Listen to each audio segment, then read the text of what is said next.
कभी कभी ईमानदारी की और अन्याय के खिलाफ आवाज उठाने की भी कीमत चुकानी पड़ती है। शायद जान से हाथ भी धोना पड़ जाए। ये कहानी कुछ ऐसी ही है। संदीप अपनी बीवी बच्चों के साथ मुंबई रहने आया था। बड़ी मुश्किल से उसे एक अस्पताल में प्यून का काम मिला। संदीप बड़ा ईमानदार इंसान था। पहले कुछ महीने उसका परिवार काफी खुश रहा। फिर पैसों की जरूरत बढ़ने लगी। मुंबई और मुंबई की महंगाई उसे और उसके परिवार को रास नहीं आ रही थी। इसलिए उसने अस्पताल में ओवरटाइम करने की सोची।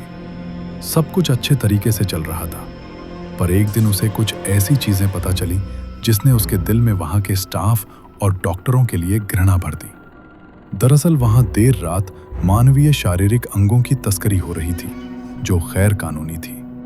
अच्छे खासे इंसान को बीमार कर ऑपरेशन के बहाने उसके बॉडी पार्ट्स निकाल लिए जाते थे, और यही वहां के डॉक्टरों का पेशा बन गया था। संदीप ने आवाज उठाने की सोची। उसने वहां के स्टाफ को धमकी दी और ये सब बंद करने के लिए कहा, पर सबकी आंखों पर पैसों की धूल जम चुकी थी। वहां के एक नामचीन डॉक्टर ने संदीप को बहुत से लालच दिए, पर संदीप ठहरा ईमानदार। सबने झूठे वादों के साथ तस्करी रोकने का ऐलान किया, जिस वजह से संदीप थोड़ी देर के लिए शांत हो गया। पर संदीप चुप बैठने वालों में से नहीं था। इस बात से वहां का स्टाफ परिचित था। सभी ने संदीप को धोखे से ऑपरेशन थिएटर में बुलाया और फिर शुरू हुई उसकी मौत की गंदी साजिश। डॉक्टर मिश्रा स्टेथोस्कोप पहने कुर्सी पर बड़े खुश मिजाज अंदाज में संदीप को देखकर हल्की हंसी हंस रहे थे और कहने लगे, भाई संदीप, ईमानदार तो मैंने बहुत देखे, पर तेरे जैसा कोई नहीं मिला। वो गाना है ना, लाखों मिले मगर कोई ना तुमसा मिला। साम दाम दंड भेद सब आजमाया मैंने, अब बस दंड बाकी है। संदीप घबरा गया। स्टाफ के बाकी लोगों ने संदीप को पीछे से घेर लिया और उसके हाथ पांव बांधकर बेड पर लेटा दिया। डॉक्टर मिश्रा उसे इलेक्ट्रिक शॉक देने लगे, जिससे संदीप का शरीर कांपने लगा। शॉक इतने जोरों से दिए जा रहे थे कि ऑपरेशन थिएटर उसकी चीखों से गूंज उठा। अब शॉक की मात्रा और बढ़ गई और संदीप ने दम तोड़ दिया। सारा स्टाफ घबरा गया और डर के मारे सब वहां से भाग गए। डॉक्टर मिश्रा के हाथों ये पहला खून हुआ था और इस वजह से वो और सारा स्टाफ सदमे में था। डॉक्टर मिश्रा ने वहां से निकलना सही समझा। वो तेजी से नीचे उतरा और अपनी कार की तरफ आया। कार स्टार्ट करते ही उसे याद आया कि वो अपना बैग ऊपर ऑपरेशन थिएटर में ही भूल आया है।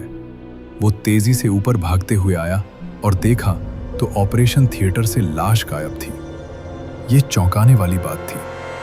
कुछ देर पहले सारा स्ट्रेचर खून से सना हुआ था और अब सब सफेद और साफ लग रहा था, जैसे कुछ हुआ ही ना हो। ये देखकर डॉक्टर मिश्रा का दिमाग घूमने लगा। उसने अपना बैग लिया और वहां से निकल गया, बिना सोचे समझे। पर बैग पर खून के धब्बे गहरे लग रहे थे। डॉक्टर मिश्रा ने कार तेजी से चलाई। दिल की धड़कनें अभी भी रुक नहीं रही थी। बैग को पैसेंजर सीट पर पटक दिया। उसमें से खून की महक आ रही थी। वो बार बार रियर व्यू मिरर में देखता रहा, जैसे कोई पीछे से आ रहा हो। सड़क खाली थी। मुंबई की रात के सन्नाटे में सिर्फ इंजन की आवाज और उसकी सांसें सुनाई दे रही थी।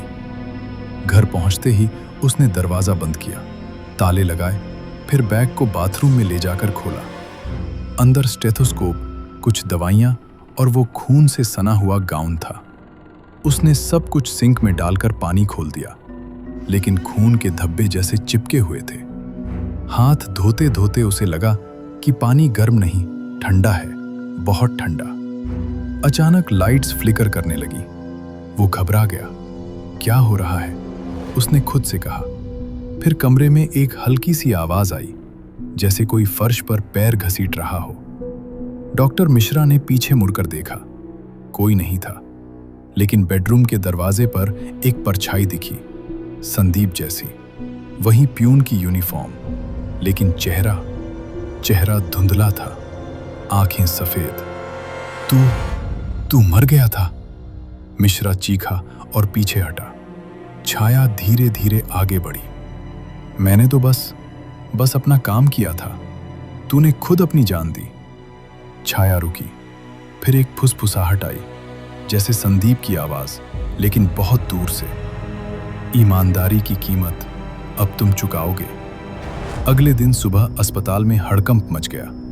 संदीप की लाश गायब थी, कोई सुराग नहीं। पुलिस आई, लेकिन सीसीटीवी में कुछ नहीं दिखा।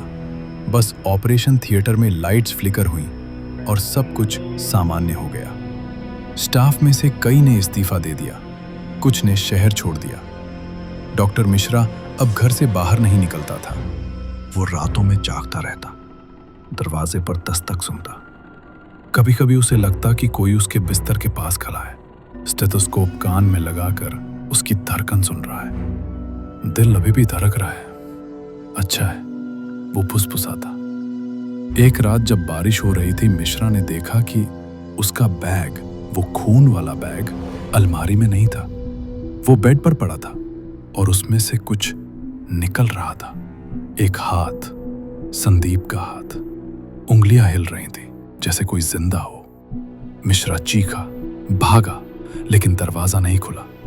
कमरे की लाइट्स बंद हो गईं। अंधेरे में सिर्फ एक आवाज आई, अब मेरी बारी है डॉक्टर साहब, ऑपरेशन शुरू।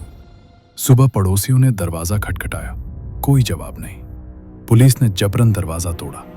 अंदर डॉक्टर मिश्रा बेड पर पड़ा था, चेहरे पर वही डर। आंखें खुली, लेकिन सांसें नहीं। उसका दिल गायब था, छाती खुली हुई, जैसे किसी ने साफ सुथरे तरीके से ऑपरेशन किया हो। कोई खून नहीं, कोई चीरा नहीं, बस एक खाली जगह जहां कभी दिल था। और बैग, वो गायब था। कुछ दिनों बाद अस्पताल के एक पुराने स्टोर रूम में एक सफाई कर्मचारी ने कुछ देखा।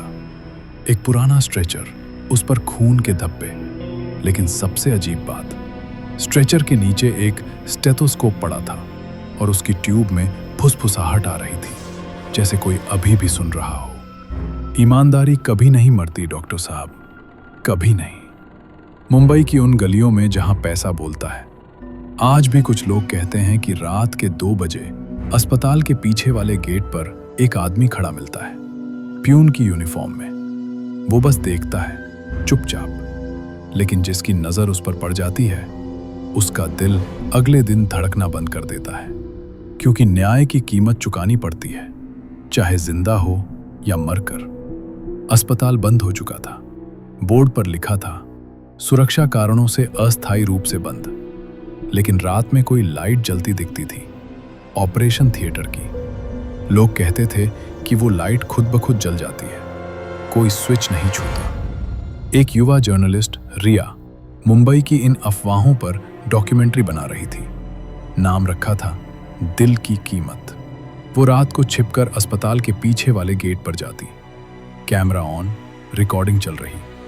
पहली रात कुछ नहीं हुआ, बस हवा में ठंडक थी। दूसरी रात उसे लगा कोई पीछे खड़ा है। वो मुड़ी, कोई नहीं था। लेकिन कैमरे में कुछ कैद हो गया। एक धुंधली शक्ल, प्यून की यूनिफॉर्म में, आंखें सफेद। रिया का दिल जोर से धड़का। वो भागी। घर लौटकर वीडियो देखा तो चीख निकल गई। वो शक्ल संदीप की थी, लेकिन कैमरे में वो मुस्कुरा रहा था, जैसे कह रहा हो, आगे बढ़ो, सच दिखाओ। रिया ने हिम्मत की। तीसरी रात वो फिर गई। इस बार अंदर घुसी। पुराना स्टोर रूम, दरवाजा खुला था। अंदर वही स्टेथोस्कोप पड़ा था। ट्यूब में अब भी हल्की फुसफुसाहट थी। रिया ने कान लगाया। ईमानदारी कभी नहीं मरती। उसकी उंगलियां कांप रही थी। अचानक लाइट्स फ्लिकर हुई। कमरे में ठंड बढ़ गई। कोने से एक छाया निकली, संदीप। लेकिन इस बार वो गुस्से में नहीं था, शांत था, दुखी था। तुम सच दिखाना चाहती हो? उसकी आवाज कमरे में गूंजी। तो पहले ये देखो। एक के बाद एक दृश्य रिया के सामने आने लगे, जैसे कोई पुरानी फिल्म चल रही हो। डॉक्टर मिश्रा का पहला ऑपरेशन, एक गरीब मजदूर का दिल निकालना, फिर दूसरा, तीसरा, और संदीप की मौत। लेकिन अब रिया देख रही थी कि वो साजिश सिर्फ अस्पताल तक नहीं थी। ऊपर से कोई बड़ा नाम जुड़ा था। एक पॉलिटिशियन, एक बिल्डर, एक मंत्री। पैसों का जाल, ऑर्गन ट्रैफिकिंग का नेटवर्क। संदीप सिर्फ एक छोटी सी कड़ी था जिसने आवाज उठाई थी। मैं मर गया, लेकिन सच नहीं मरा, संदीप की छाया बोली। अब तुम्हारी बारी है। अगले दिन रिया ने वीडियो रिलीज किया। पूरा शहर हिल गया। पुलिस जांच शुरू हुई। पुराने केस फिर से खुले। कई बड़े नाम गिरफ्तार हुए। लेकिन सबसे अजीब बात, जिन लोगों ने सच छिपाया था या जो अब भी छिपाने की कोशिश कर रहे थे, उनकी मौतें शुरू हो गईं। एक मंत्री को नींद में दिल का दौरा पड़ा। एक बिल्डर का कार एक्सीडेंट हुआ, लेकिन पोस्टमार्टम में दिल गायब था। एक डॉक्टर ने खुदकुशी की कोशिश की, लेकिन छाती में छेद था। कोई चाकू नहीं, कोई खून नहीं, बस खालीपन। रिया अब डरती नहीं थी। वो जानती थी कि संदीप अब उसके साथ है। रात में कभी कभी उसे लगता कि कोई उसके कमरे में खड़ा है, स्टेथोस्कोप कान में लगाकर सुन रहा है। धड़कन अभी भी साफ है, अच्छा है। एक रात जब बारिश हो रही थी, रिया अस्पताल के गेट पर खड़ी थी। सामने संदीप खड़ा था। इस बार वो मुस्कुरा रहा था, एक असली मुस्कान। अब मेरा काम खत्म हो रहा है, उसने कहा। तुमने न्याय को जीवित रखा। फिर वो धीरे धीरे गायब होने लगा। लेकिन जाते जाते एक बात कही, अगर कभी कोई फिर से ईमानदारी बेचने की कोशिश करे तो मुझे बुला लेना, मैं सुन लूंगा। अगले दिन अस्पताल का पुराना बोर्ड हटाया गया, नया बोर्ड लगा, संदीप मेमोरियल फ्री क्लिनिक। गरीबों के लिए मुफ्त इलाज, कोई ऑर्गन ट्रैफिकिंग नहीं, कोई लालच नहीं। और रात के 2 बजे गेट पर अब कोई नहीं खड़ा होता। बस कभी कभी हवा में एक हल्की फुसफुसाहट सुनाई देती है। ईमानदारी कभी नहीं मरती। कहानी यहीं खत्म होती है, या शायद शुरू होती है, क्योंकि न्याय का चक्र कभी रुकता नहीं। और मुंबई की उन गलियों में जहां पैसा बोलता है, अब एक नई आवाज भी गूंजती है, सच की आवाज।